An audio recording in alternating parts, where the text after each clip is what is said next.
Hi, my name's Tim Bell. I'm a Professor of Computer Science at the University of Canterbury in Christchurch, New Zealand. So there's this new subject appearing in schools around the world in the curricula. Sometimes it's called digital technologies or computer science or computing or computational thinking. And I want to look at, what's it really about? What's the big picture? What are we trying to achieve here? Because we can get a little bit focused on details like binary numbers or coding in Scratch or something like that. But it's really important to see how they fit in to everything that we're doing.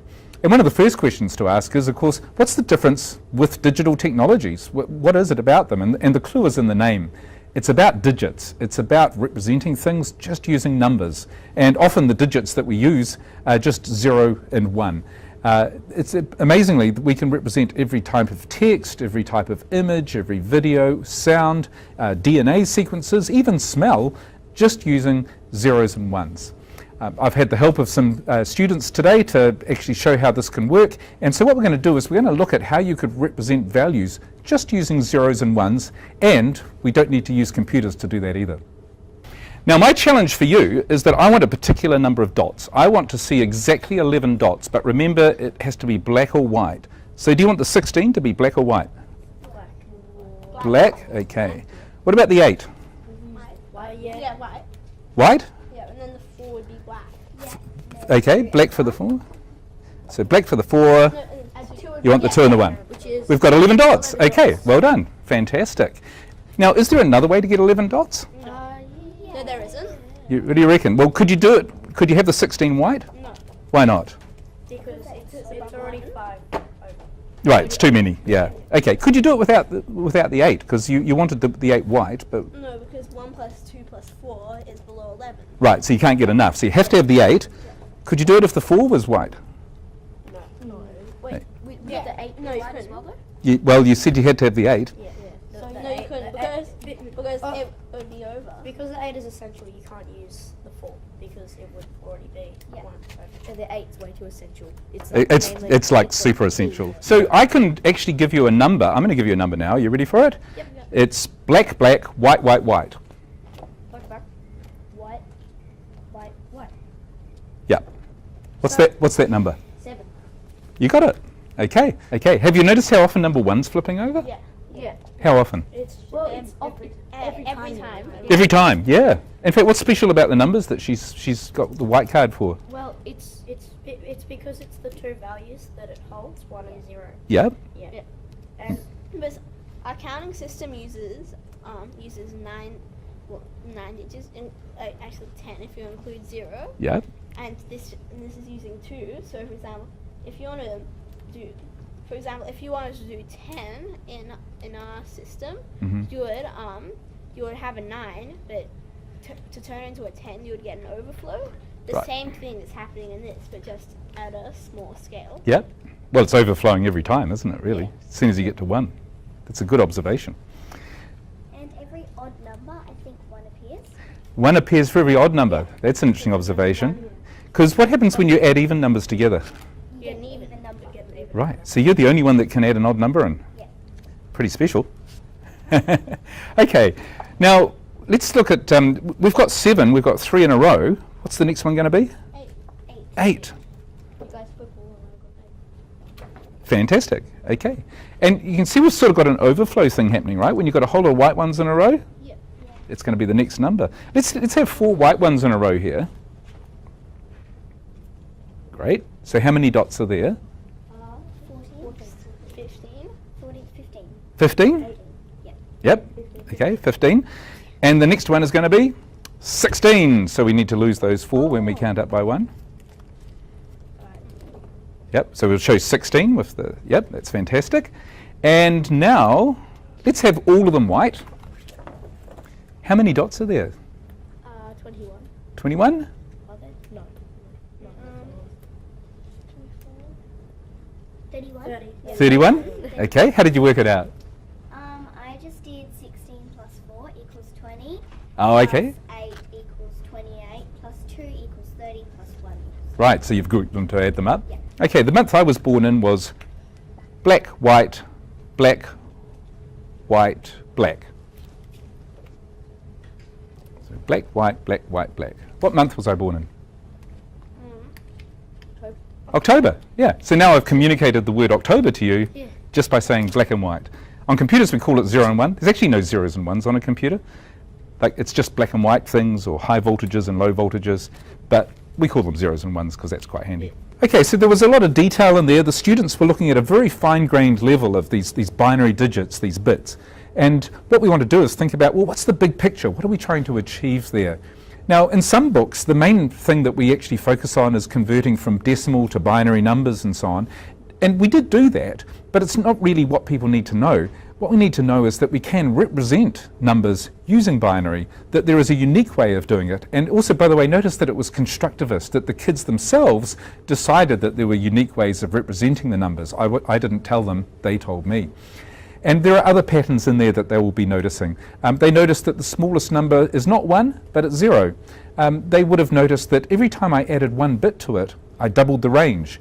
Now that's quite significant because you might have thought that if you've got 8 bits, if you want double the range of values, you might need to go to 16 bits. That's not the case. You go from 8 bits to 9 bits, you get double the range, you get twice as many things that you can represent. So those are the sort of concepts that we want them to become familiar with when they're working with binary numbers, with the representation using just 2 different values. Okay, so let's step out a bit more to an even bigger picture. What's the point of all of these resolutions, the number of bits and all that sort of thing? Well, the more bits we have, the more accurately we can represent things. If we have more bits, we can represent colours more accurately. And we want to be able to represent them as accurately as humans can perceive them. We want to represent sound as accurately as people can hear them. Characters, sure, some languages only have a couple of hundred characters in them, not even that many, but there are other languages that have thousands of characters. So we need to have enough bits to represent these languages so that people can express themselves properly in their own culture. So let's look at another concept. We're going to look at programming, but like the other activity, we're not going to use computers. In fact, we're going to start off with having kids programming other kids, but exercising the concepts that you need to be a good programmer. Okay, what we're going to do here, this activity is called KidBots.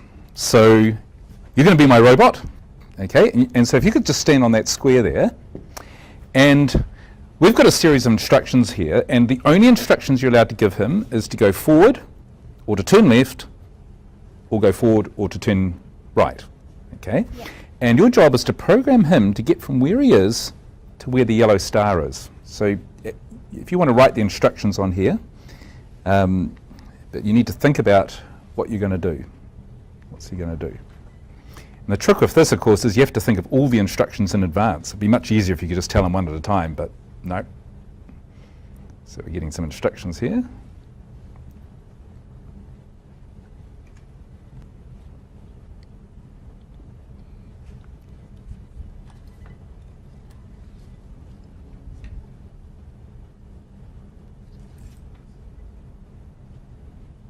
Okay, so let's try this out.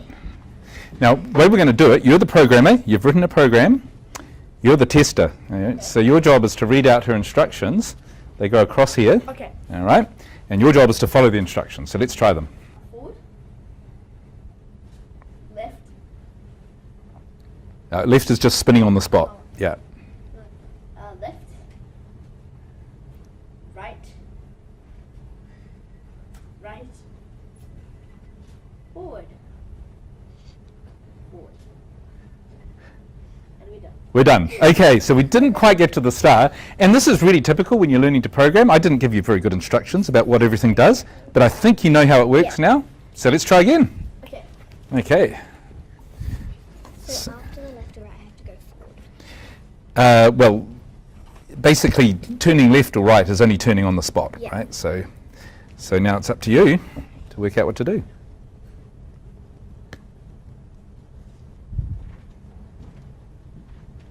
That's Okay, it. we'll give it a go. Right. Let's try it. Forward. Left. Forward. Forward. Right. Forward. Forward. Forward. We're done? Okay, so still didn't quite get there. Again, really normal when you're writing a program, but what we have to do is debug your program. You got an idea what you want to change now? Yeah. Okay. So bits of it look okay. Yeah, the first part was okay. Yeah. Don't know what to change. I think he got up to the rubbish bin. Yeah, well, we can work it through, can't we? Because he went, you got forward. Left, Yeah, forward, and then forward, forward. So and then right, and then forward, mm-hmm. and then it's got forward. He's got left.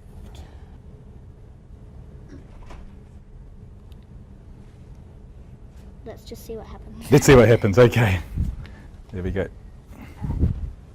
Forward. Left.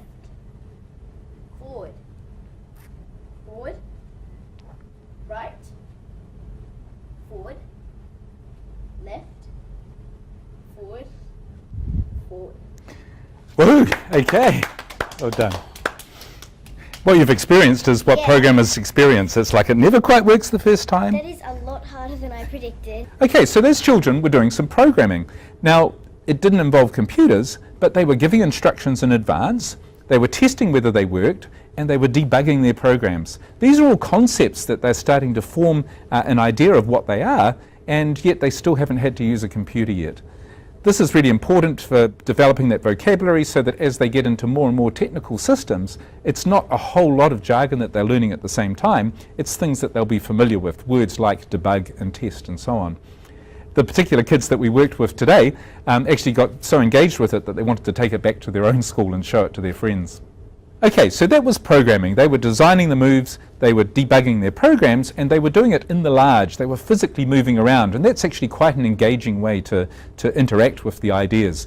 So now what we're going to do is move to a smaller system with an autonomous robot that will absolutely do exactly how they program it, but you'll notice that they're working with exactly the same ideas. Okay, so let's try it again with a different configuration. Let's see if you can program it. Okay. And 3. Okay, let's try it. Go.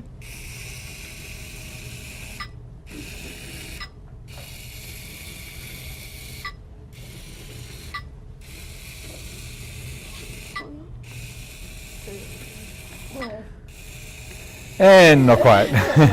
Okay, so we've got a bug in our program. We're going to have to debug it and try again. Going to have another go? Well, I think what I did wrong was I You should have stopped it there. I should have stopped it there and then Turned and then gone forward and then gone. Yeah. Like that. Yeah. Okay. Yeah. Alright. Turn like that. Okay, that should work. That looks good. Yep. Bang.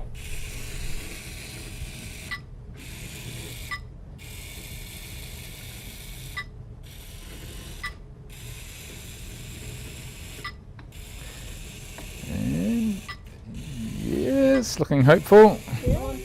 Oh, yeah. What? Yeah. And the bee's got the flower. Well done. Okay, I've got a challenge for you. Yeah. I'm going to hold up a colour, and I want you to tell me what the colour is. Do you know your colours? Yeah. It's okay, yeah? Now there's some writing on here. Don't worry about the writing. Just tell me what colour it is. Go. Red. Red. Black. Okay, oh, the writing, it's red. Red. Okay, this is red. Oh, wait. Yep. You ready for the next one? Tricky. Yeah. Black. Yellow. Yellow. Red. Red. Green. White. Green. Green. Blue. Red. Red. Yellow. Okay. So kind of hard, isn't it? Yeah. So what's difficult about this? Yeah. It's because the writing says a different colour when the actual colour is different to the writing. Yeah, so it's kind of contradicting itself, isn't it? Yeah. Have you ever seen someone use a computer and get frustrated at it because it's kind of being a bit unclear to them? Yeah? You ever seen anyone being a bit angry at a computer even? Yeah.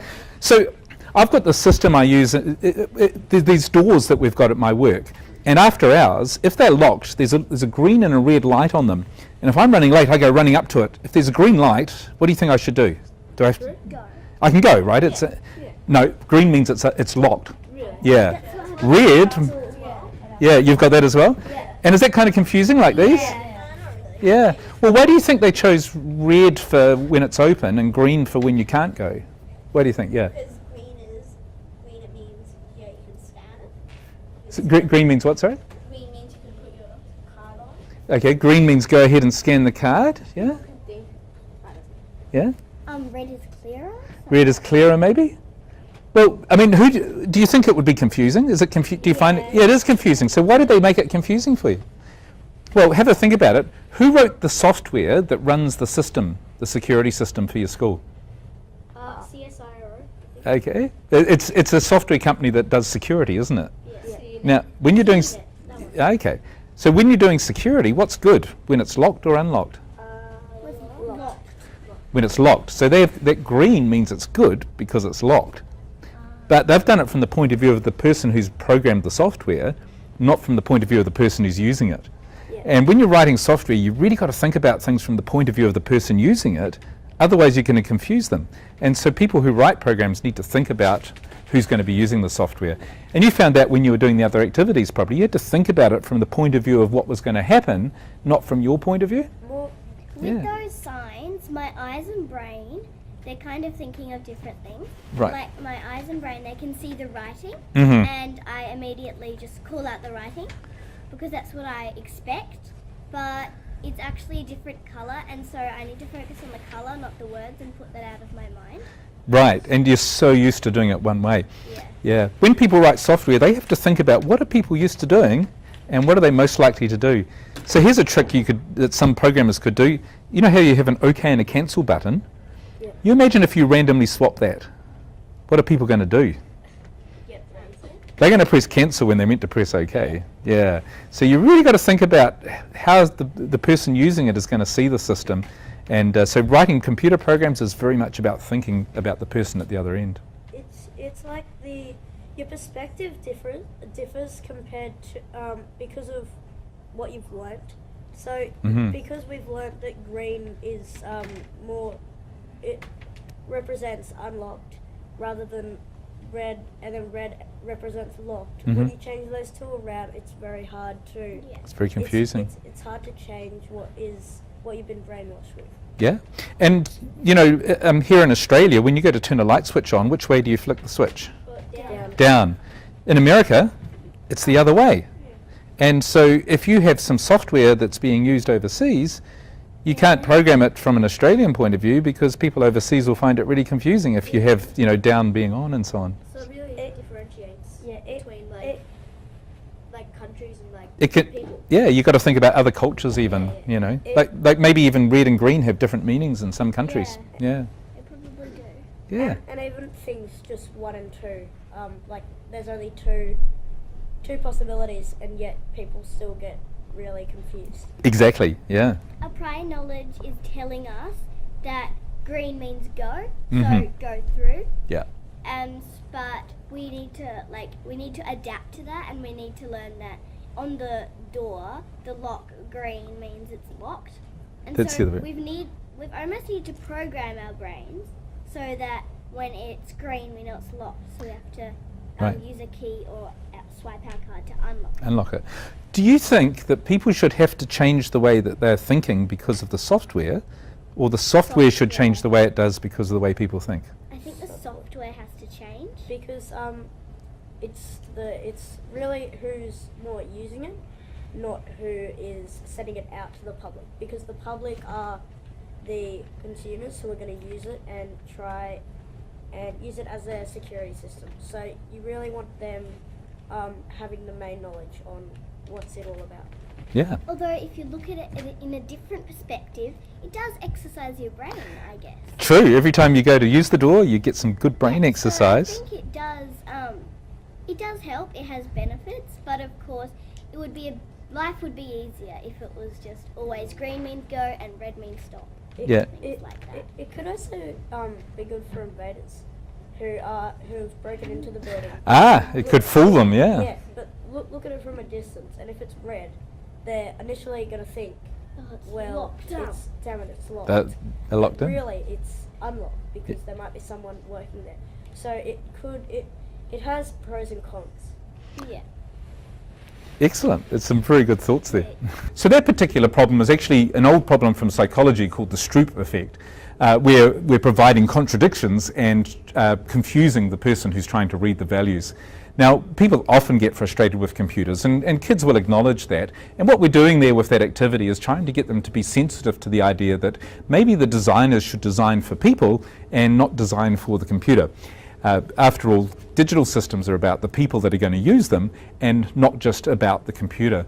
And you notice that some of the students really started to think about the users and realize that you really need to understand the person who's going to be using the system that you're designing. So you'll notice that we've done a lot of computer science without actually using a computer. The activities we've been using are all from the Unplugged series, which are a bunch of activities that involve engaging students with the ideas of computer science without having to use a computer. And they can be really useful as a warm-up to get students engaged with the ideas before they get to the computer. The next activity that we're going to do is one that's a favourite from the Unplugged suite, and it's one which involves sorting things into order. It's called a parallel sorting network, and it's actually quite an advanced idea, and it gets people thinking about how much can we get happening in parallel at the same time to try and speed up the rate at which we get things done. From the kids' point of view, it's just a lot of fun following lines on the ground. So what I'm going to do is I'm going to give each of you a number, and I want you to just hold it in front here, and what we're going to try and compare numbers with each other. And the way we're going to do it is I'll get two of you follow the white line and you'll meet at a circle. So follow the line now and say hi. Hi. Okay. If your number is smaller, you follow the arrow out to the left, and if your number is larger, follow the line out to the right. And you'll end up in another circle. Wait there while these next two, you come along. Say hi. Hi. Larger one, follow the line out to the right, smaller one to the left, and meanwhile you come along. Compare your numbers. Yeah, smaller one to the left, larger to the right, and just keep on doing that. You may have to wait for someone to turn up. And always make sure that the other person sees what the comparison is. Otherwise, yeah. Yeah.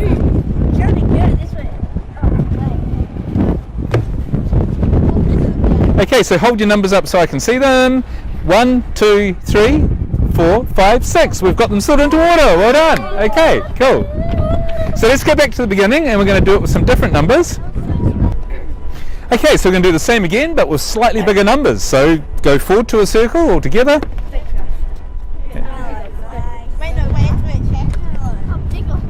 Yeah, check them carefully. These ones are a bit trickier.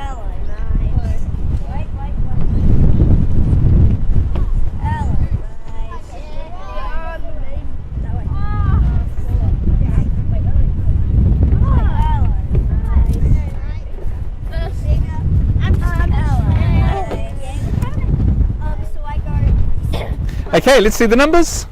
1, 7, 1's 3, 2, 2, 3, 3, 2, 3, 8, 2, 1, 4, 6, 2, 4, 4, and 2, 7. You're in order. Well done. Okay. Do you want to try something a bit different? Yeah. Okay, let's collect in those numbers. Okay, so who can read music? I can. You can? So you know the higher up here it is, the higher the note, and the lower down, the lower the note. And so we'll have the highest one is going to go to the right, and the lowest one to the left. Let's see what happens.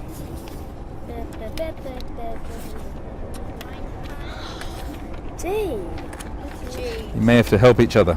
Yeah. Okay, so come forward when you meet.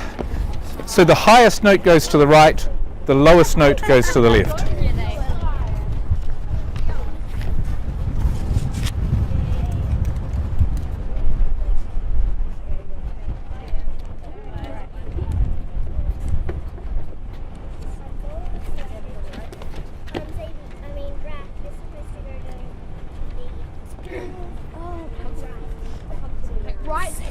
Highest to the right, smallest, lowest to the left.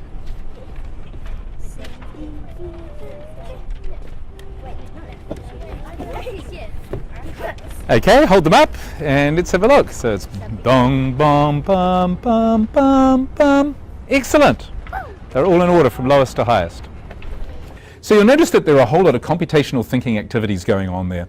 And not only things to do with computer science, but also integrating with other subjects. It's very easy to bring in things from other subjects, such as comparing words for alphabetical order, or in this case, comparing notes for which is the highest and lowest. Now, we've exercised all sorts of digital concepts, and there are many ways to do this. It's great for the students to engage with these, but we always need to get back to the bigger picture, that they're learning to be citizens in a digital world, that they're learning about how things are actually working on these digital devices that they use, and hopefully they're also starting to realize that the digital systems aren't all about the devices or bits or bytes or programming, but the big thing is that digital systems, we need to focus on the most important part of the system, and that is the human who is going to be a part of that system. Oh, and it's kind of fun too. Thank you for joining Education on Air. Now it's time for the breakout sessions. There are over 100 sessions from educators across the globe over the next 24 hours, so there's a lot to choose from. From the sessions you can't catch live, they're available to watch on demand as recordings after the event. In a few moments, you'll be redirected back to the Education on Air agenda page, where you can see all of the breakout sessions. You'll notice that the sessions have been organised by the audience that may be most interested. We have tracks for teachers, IT and administrators, school leaders, or anyone in the community. You can also filter by time, theme, or product. The website will indicate which sessions are currently live. To watch a session, click on it and scroll over to the Watch Now button, and that's it, you're in.